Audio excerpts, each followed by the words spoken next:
Hello guys, and welcome back to another episode of Plug and Player.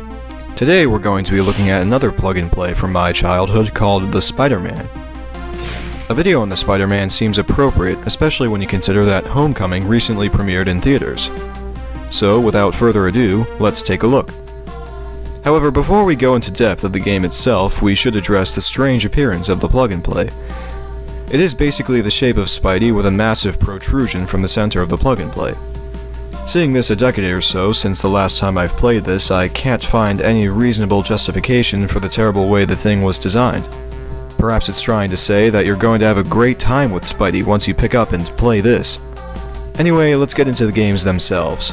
Yes, there are multiple games, 5 of them in fact. Let's start with a run to the collection of games with Spider Training. This is a dull reimagining of Whack-A-Mole in which Spider-Man shoots his webs at images of his greatest enemies. Any image of a friend he hits, however, will result in the loss of a try. Lose 3 times, and the game ends. Little else to say about this minigame except that I remember finding this game horribly boring even as a kid. The next game is called Escape from the Sewers. This game is reminiscent of old school dungeon crawler games. This one, though, I never found fun. The objective is to defuse a certain number of bombs while navigating the maze-like sewer system. You also have to look out for lizard creatures. The way you can defend yourself against them is to fling some web at them. It stuns them only for a short period of time. You also have to fling webs at the bombs in order to defuse them. Strangely, doing so will cause the bomb to explode. I guess the web is supposed to absorb the explosion. Anyway, this game would have been so much worse if it hadn't been for the minimap they decided to add to the right. However, you'll find yourself looking at only that instead of what's right in front of you the entire time. Not that there's much to see in front of you. This entire setup makes the game very easy and extremely boring. Next is Vulture's Venture. This game has Spider-Man, for some reason, dangling from his own web by the foot, while a missile tank, and the Vulture, who looks like one of those chicken things from Twilight Princess, shoot missiles and throw bombs at the girder which Spidey is attached to. To survive, Spidey has to shoot webs at the missiles and bombs before the girder is destroyed and Spider-Man falls. I distinctly remember greatly enjoying this game as a kid, and I still appreciate the way the girder really appears to break down as the explosions hit it. Gameplay-wise though, it's basically pointing and clicking with a joystick. Not too fun, but it brings back some good memories for me. Next is Venom's Vindication.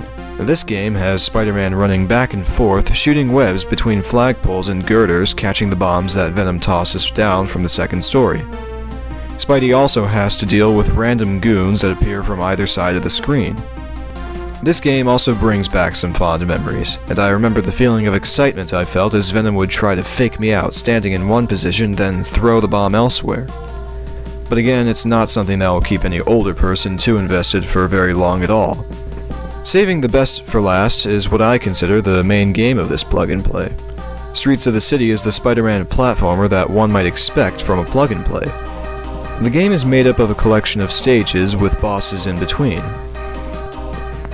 The stages themselves have Spider-Man accomplish objectives that include collecting certain items and defusing bombs and then reaching the end of the stage. This is a good opportunity to talk a little bit about how the game plays.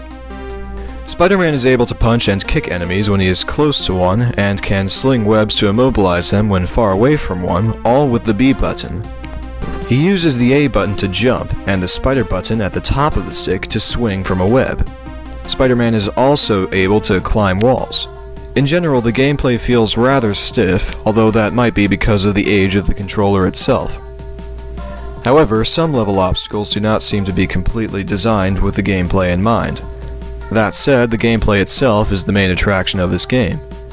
There is something satisfying in the manner in which Spidey can swing from one ledge to another using his web. Then there are the bosses. The bosses include some of Spider-Man's most famous arch-enemies, including the Goblin, the Rhino, the Scorpion, Electro, and that's it. There's nothing incredibly special about any one of these guys, although the one boss that I felt was really poorly designed was the second one in the game, the Scorpion. The gimmick of this boss is that you are unable to approach him easily because of the reach of that stinger, so you would have to either run up to him and punch him as he jumps down, or hit him after he stings you. The first option is difficult to execute because of the timing and slightly finicky controls. The second option is easier to execute, but you could take a lot of damage from each sting. I got away with it using the second option, but only because I got an item that increases my max health. If I died, however, falling off that ledge after picking up the item, it doesn't respawn, and it renders the boss battle nearly impossible. Other than that, the other notable thing to talk about this game is the sorry excuse they call an ending for this game, which is a picture. All in all, this game is the best of the rest in this plug and play because it is the closest to the Spider-Man game a child would imagine would exist and would enjoy. It is this game alone that makes this game worth any look at all, and I suggest that if you ever come across it at a Goodwill or any place else, I recommend trying it out.